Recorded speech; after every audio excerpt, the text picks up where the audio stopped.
yang bertanya bagaimana tentang hukumnya Maulid Nabi.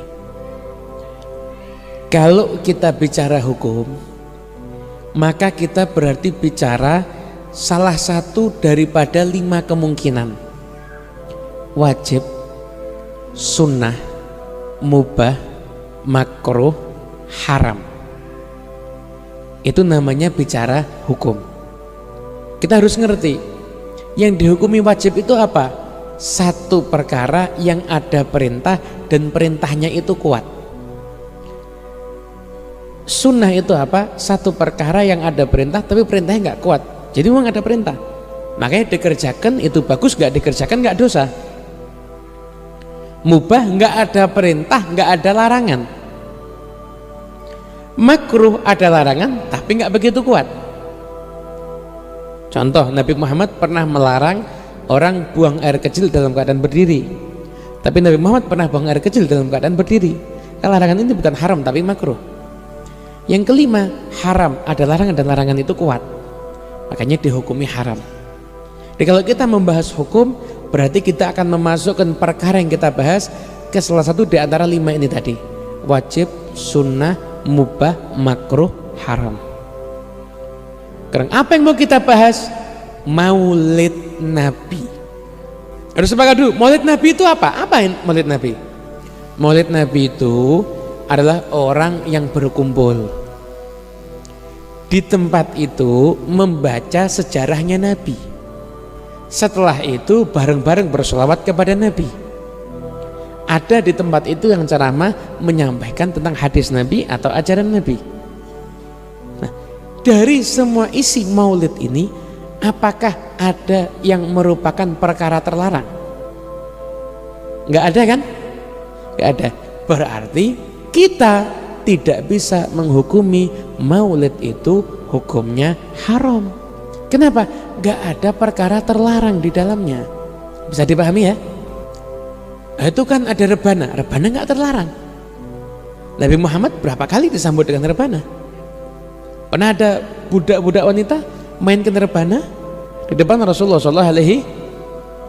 Ada riwayat hadisnya. Rebana boleh. Nah itu kan berdiri, memangnya berdiri haram? Nggak ada larangan berdiri. Terus gimana? Berarti maulid itu yang merintahkan maulid ada nggak? Nggak ada juga sih. Jadi maulid itu bukan wajib juga bukan haram. Tapi isinya maulid seperti duduk kumpul bersama zikir, kemudian belajar sejarah Nabi, membaca sholawat, mendengarkan ilmu, ini semuanya perkara yang hukumnya sunnah. Jadi peringatan maulidnya seperti tadi itu hukumnya mubah, nggak ada perintah juga nggak ada larangan. Tapi isi dalam amaliyah maulid itu hukumnya adalah sunnah. Anda kalau mau menghukumi ulang tahun hukumnya apa? Anda mesti tanya, lah ulang tahunnya gimana dulu? Ulang tahunnya isinya acara santunan anak yatim, niatnya ulang tahun. Lah ulang tahunnya sendiri itu mubah, nggak ada perintah, nggak ada larangan. Tapi isi daripada perayaan itu sedekah menyantuni anak yatim, itu hukumnya sunnah. Ini namanya bicara hukum ilmiah. Itu kan nggak pernah dilakukan sama Nabi. Ya maksud Nabi mau memperingati maulidnya sendiri kan nggak mungkin.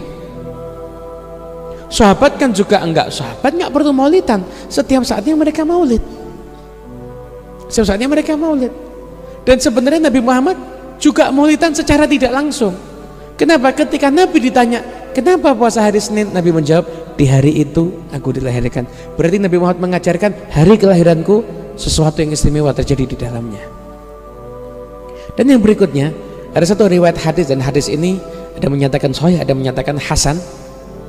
Ketika Rasulullah SAW, beliau itu didatangi oleh paman beliau Abbas. Abbas ketika itu meminta izin kepada Rasul, ya Rasulullah, izinkan aku untuk memujimu. Mengatakan apa? Katakan, la yafdhadillahu fak, semoga mulutmu akan selalu dijaga, nggak akan ada cacatnya. Allah akan menjaga mulutmu. Maknanya kurang lebih begitu. Dan subhanallah Abbas ini sampai usianya udah tua, tidak ada satu gigi pun yang putus. Dan Abbas melantunkan syair-syair memuji Nabi Muhammad. Sampai pada syair itu ada bagian wa anta lamma wulidta asyraqatil ardu wa dha'at binurikal ufuku. Dan engkau wahai Muhammad ketika engkau dilahirkan, maka bumi ini bersinar dan cakrawala itu semuanya terang benderang karena cahayanya Rasulullah SAW. Memang ketika Nabi lahir itu, Nabi itu ketika diangkat kelihatan bangunannya orang Romawi ketika itu. Padahal beliau ada di Mekah, bangunannya orang Romawi jauh di sana. Kelihatan karena cahayanya Rasulullah. Berarti Abbas bin Abdul Muthalib menceritakan kelahiran Nabi di depan Nabi, tidak dilarang sama Nabi, justru mendapatkan doa dari Nabi Muhammad SAW. Nah, dari situ kita bisa mengatakan nggak boleh kita berlebihan menyatakan maulid wajib, nggak bagus juga. Tapi jangan sembarangan menyatakan maulid haram. Kenapa? Anda kalau bicara haram, Anda harus menyatakan dalil yang melarang. Ada nggak larangan untuk maulid? Nggak akan ketemu Anda. Dan maulid ini adalah amalan yang sudah dikerjakan dari dulu. Sekian ratus tahun tidak pernah ada ulama yang ingkar, baru berapa ratus tahun kemudian baru ada ulama yang ingkar. Jadi ini amalan udah semenjak dahulu kala. Amalan yang bagus dan terbukti bisa menjadikan orang semakin dekat dengan Nabi Muhammad SAW. Dan tentunya siapapun yang mau mengadakan acara maulid juga jaga adab. Anda kalau buat peringatan maulid tapi isinya joget bersama, haram. Isinya nyanyian, perempuan yang nyanyi di depan laki-laki yang bukan mahramnya, haram, ini nggak boleh. Perempuan yang nyanyi di depan laki-laki yang bukan mahramnya, ini hukumnya adalah satu hal yang haram, nggak boleh. Nggak, jangan sampai terjadi. Jadi jaga adab juga di dalam perayaan maulid Nabi Muhammad SAW. Mungkin itu sangat jelas insya Allah. Jadi kita udah terangkan secara ilmiah. Anda yang nggak mau maulid, kita nggak pernah maksa kok. Tapi jangan pernah mengharamkan siapapun juga yang mau membaca maulid Nabi. Kenapa? Karena banyak orang yang akhirnya jadi pribadi yang merindukan Nabi setelah maulid Nabi. Banyak terjadi seperti itu. Jadilah Anda orang-orang yang mengambil bagian untuk menjadi orang yang mengagungkan Rasulullah SAW. Amin ya Rabbal